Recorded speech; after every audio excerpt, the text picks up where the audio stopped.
When Heinrich Schliemann dug at the site in 1873, he focused some of his excavation on one of these stone-paved ramps, which you see enlarged here, leading into the early Bronze Age city. And when he dug here to the side of the ramp, he found a phenomenal treasure which he labeled the treasure of Priam, the legendary king of Troy. What he found was a destruction level, not as thick as later destruction levels, but a destruction level nevertheless with charred wood, evidence for fire, and evidence for a collapsed fortification wall. And around that collapsed fortification wall, he found a whole series of treasures, but this is the most extensive, the so-called treasure of Priam. For Schliemann, this constituted the evidence he had been looking for, that he had found the city of Homer's Troy. Because here was a destruction level, he assumed it must have been the war between the Greeks and Trojans. And here was evidence for phenomenal wealth, as you see. An elaborate gold diadem, which he draped on the head of his wife Sophia, equally elaborate necklaces, earrings and necklaces, gold pins, globular vessels, what we call sauce boats, and it went on and on and on. A phenomenal treasure of gold, silver, and bronze, which also included objects made of lapis lazuli, a dark blue stone, which you can see in our Ur exhibit upstairs. That stone could only have been quarried at this point in time from northeastern Afghanistan. So the fact that we have it here supplies evidence for an extensive trade network stretching from, again, what is now northeastern Afghanistan to what is now southern Iraq, all the way to what is now northwestern Turkey, a phenomenally long distance for the 3rd millennium BC.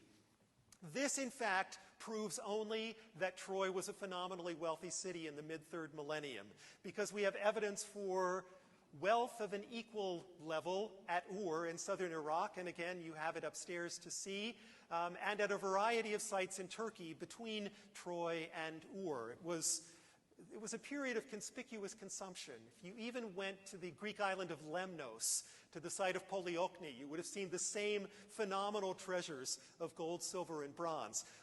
So it proves that the site was wealthy and well protected and very sophisticated for its time, but it does not prove that it was the city of the Trojan War as described by Homer.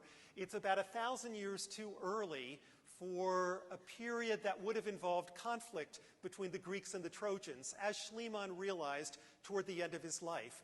We're no longer even sure that the destruction level in which the treasure was found is the result of an attack on the city. Earthquakes were very common in this area. They're still common. We had a bad one in 1999. So it's conceivable that the fire that is indicated by the destruction level stems from an earthquake and the fire that followed it. We simply can't tell. The jury is out on that. But meanwhile, the treasure made Troy famous overnight. It made Schliemann famous overnight, because for a while he had found Homer, literally the tangible evidence of Homer. And that treasure has had a convoluted history. Schliemann smuggled it out of the Ottoman Empire, which is where Troy was located at that time, in 1873, took it via Greece to Germany, where he ultimately gave it as a gift to the German people, and it stayed in a museum in Germany, the Museum for Pre- and Proto-History, Vor- und Frühgeschichte, until 1945, when it vanished mysteriously from the city of Berlin, and everyone thought it had been melted down. In any event, this made Troy famous overnight, even though, as was realized a few years later, it couldn't be the evidence that Schliemann had sought for a war between Greeks and Trojans. Many then turned their attention to the settlements of 6 and 7. And those settlements you see here in red and in green, clustering around the red. So as you see, 6 in red is the largest of the Bronze Age settlements and occupies 500 years in the middle of the 2nd millennium BC. When you go to Troy now, the monumental walls that you see here and then in reconstructed form here are the walls of Troy 6. Again, the strongest of the Bronze Age phases. These were built in the 15th century BC, so around 1425 BC. We're a little overly specific with our dating. You know, some people say, was it April? Sometime in the late 15th century BC, these monumental fortification walls were built, and they were double the size of what had been built for the early Bronze Age settlement. These walls were about 10 meters high, so that's well over 30 feet, and a little over 4 meters wide, or 4 meters thick. So much stronger than what we had seen for the early Bronze Age city. And here, too, the question was, is this the only line of defense for the city, or, as with the early Bronze Age city, is there another line of defense for the late Bronze Age residents? And if so, where is it? That had been cut out of the bedrock. Now, this was no less significant. These fortification ditches we have at a number of ancient monumental sites in the late Bronze Age and early Iron Age. So the period roughly from the 15th century BC to the 8th and 7th centuries BC. And so we began to explore this area around the ditch, which, as you see, is about 10 feet wide and about 6 feet deep. But we explored the area around it to see if the ditch continued. How extensive was it?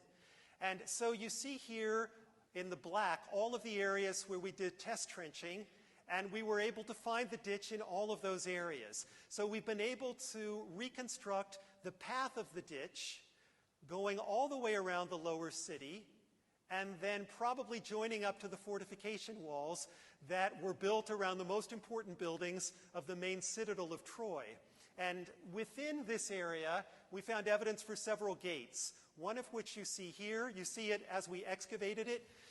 So here is the ditch that would continue around the lower city, more of the ditch over here. Here's a gateway through it. And this is how we reconstruct the actual situation in the 15th, 14th, and 13th centuries BC. Now, a lot of this is hypothetical because, as you see, the ditch and the Bronze Age remains are only about a meter under the surface of the earth. So a lot was washed away by erosion over time. But clearly we have this ditch extending all throughout the lower city. And so if you wanted to attack the city, you would have had to have dismounted from your chariot. You have to imagine gates across here. You would have, and soldiers presumably behind a wooden wall on the opposite side of the gate.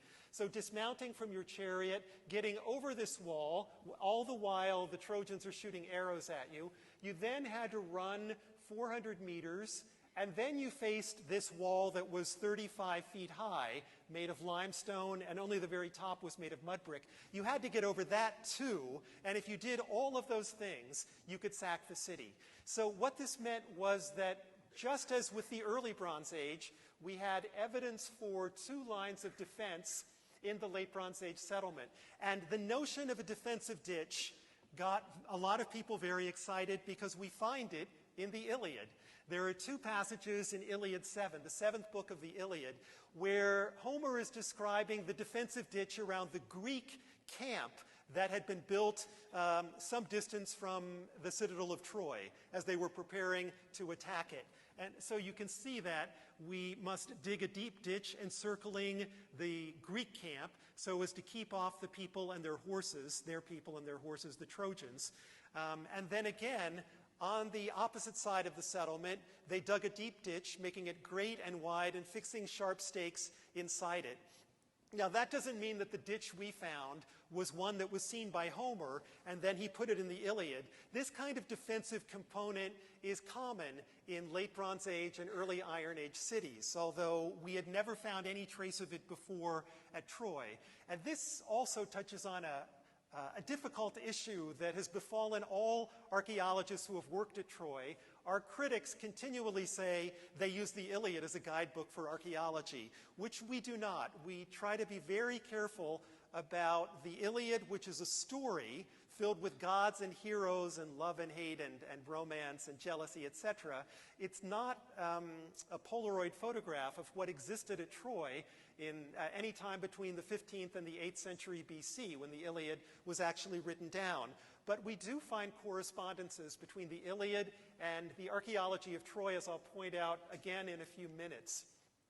All of these defensive cities weren't enough to protect Troy from natural disasters, and there was a major earthquake that occurred around 1300 BC that significantly weakened the fortification walls protecting the most important buildings of the city. So the upper parts of these walls came down, And we find evidence for destruction right after 1300 all over the area. This is one of the earlier photographs of the city walls having crumbled in the face of that earthquake. And after that point, we're now entering the 7th city of Troy, the 13th century BC.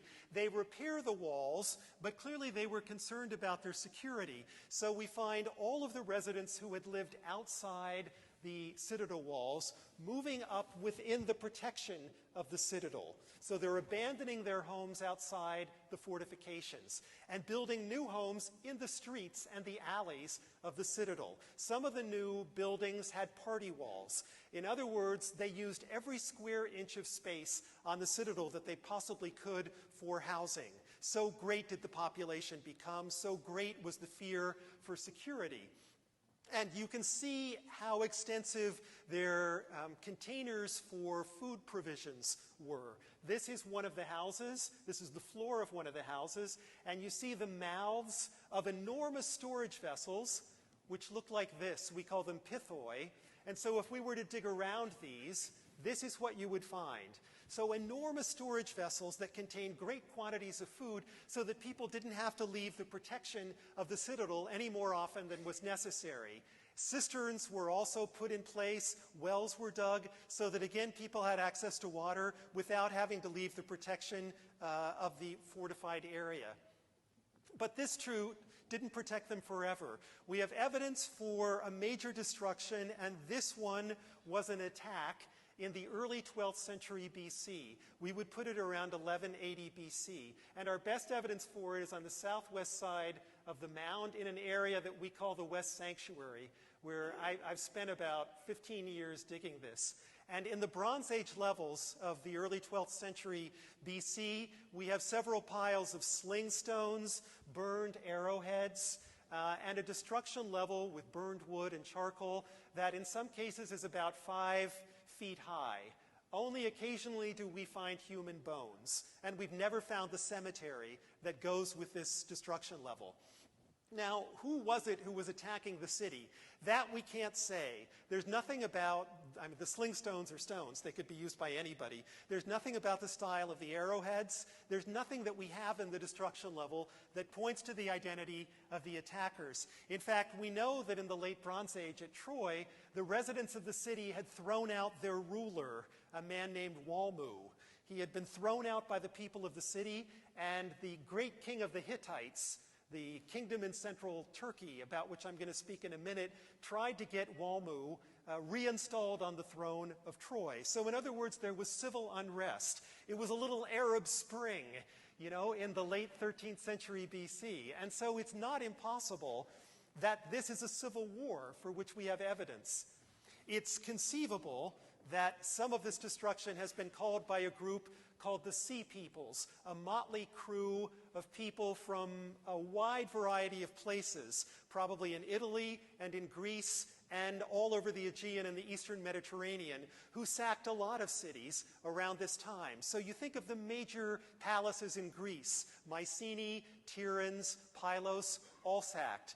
Ugarit in Syria, sacked. The capital of the Hittites in Hattusha, that was sacked. All of these cities are being sacked at more or less the same time. So Troy is only one of many.